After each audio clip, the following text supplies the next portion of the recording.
Hello and welcome to JoJo's Bizarre Adventure Part 1, Phantom Blood. To begin the review, we must know the origin of JoJo's Bizarre Adventure and the story of the first Jo star, Jonathan. For some people, reading a manga that's been going for 20 years might seem a bit too long to catch up on. But Part 1, aka Phantom Blood, is only around 50 chapters, so if you like the origin, you'll most likely be compelled to read the rest, really. To summarise, the story takes place in the Victorian times of England, where two men have their fate tied together through their ancient stone mask. One, Jonathan Joestar, the other, Dio Brando. Jonathan is a true British gentleman, while Dio is a cunning man full of evil. Phantom Blood starts as a boy becoming a man, but while trying to stay good, while his evil adopted brother Dio, who is strong, graceful and smart, wants to crush him to gain his family fortune by the most evil of methods. Through the years, JoJo exposes Dio's evil ways, and Dio goes as far as rejecting his humanity and using the ancient stone mask to transform himself into a vampire. The story seamlessly changes to a vampire/martial arts fighting of the fantasy variety. The conclusion is a statement of true storytelling. It's a hero's ending, not happy, but what he must do to save the ones he loves, and through all the hatred and fighting, JoJo truly wanted to save the man he once called brother. Now for what I think makes this story one of the best origin stories, and the beginning to a truly amazing story to come. Firstly, it has to be your main protagonist, Jonathan Joestar. Maybe it's because I'm English myself, but this is a man you can't help but admire. He's a hero, protects the woman he loves, strong, manly, a gentleman, and has an aura of honour to him. For a manga's main character, he's not over the top. I find this surprising as you read today's manga. They seem either comical, dark, or emo. But JoJo is just what a man should be.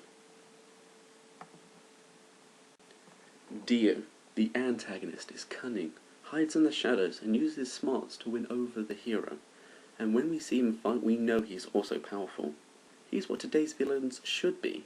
He makes JoJo miserable his whole life, and even kills his best friend and father. He takes and gives nothing back. He's evil to the core, but in the smart way. He always hides it from everyone. But JoJo, as if insult to injury, as a vampire, he keeps the calm evil but is open about it. He has a zombie army and wants to rule over everyone, and openly says what he's been thinking his whole life. He's higher than everyone. Dio is a true villain to a hero. But besides the two key characters, we have two other characters that help our hero JoJo. But they are not just throwaway characters, but play a bigger role in the stories to come. But I'm getting ahead of myself. The first, Will A. Zeppeli. A man with a dark past involving the stone masks, he meets JoJo, who is compelled to teach him the Homon, aka the Ripple. Zeppeli is a mentor to JoJo, helping him quickly on the way of the Ripple, which took him years to master, but only months to teach. He is a stylish man, surrounded in mystery. He uses his skills in a graceful way, but like all heroes, he gives his life to save everyone, and knows that JoJo is the one to defeat Dio. Again, another manly hero like JoJo. The second, Robert E.O. Speedwagon, once a thief fighting JoJo, turned to a greater calling in his life.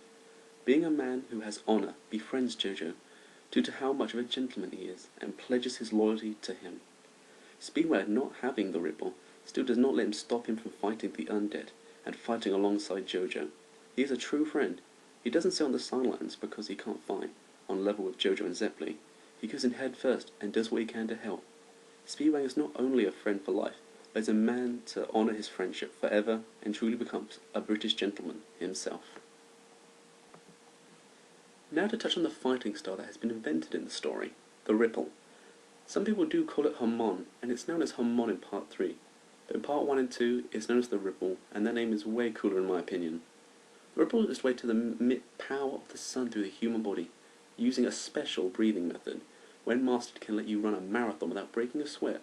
While using the breathing method, you will send a ripple through your body and your blood, being filled with the life force it will cause when in contact with vampires, make them feel the power of the sun and kill them. From what is mentioned, the ripple comes from Tibet, where Zeppeli's master Tom Petty taught him, as well as Dyer and Straits, who used the ripple by using their own battle techniques. When reading the manga, you'll probably will notice some Kenshiro-like moments. That's the author's way of paying tribute, and continue the over-the-top punching moments. And when you're engrossed when reading, you'll love them. So to conclude the review, I have to say this is a great origin story. due to the fact that when each story arc is based on Jonathan's descendants, so you can see where their sense of honour comes from, as well as pride and good nature to help people. Most people would say when reading any book series, if you don't like the first book, don't continue. But I have to disagree when it comes to JoJo for the fact that each story is drastically different from one another, in story and in main character. Well, I hope you liked my review and it's made you want to start reading JoJo, but come back soon because I have more to say with part 2, where we meet Joseph Joestar, discover more about the Stone Masks, and meet the mysterious Pillar Men. Next up, JoJo's Bizarre Adventure Part 2, Battle Tendency.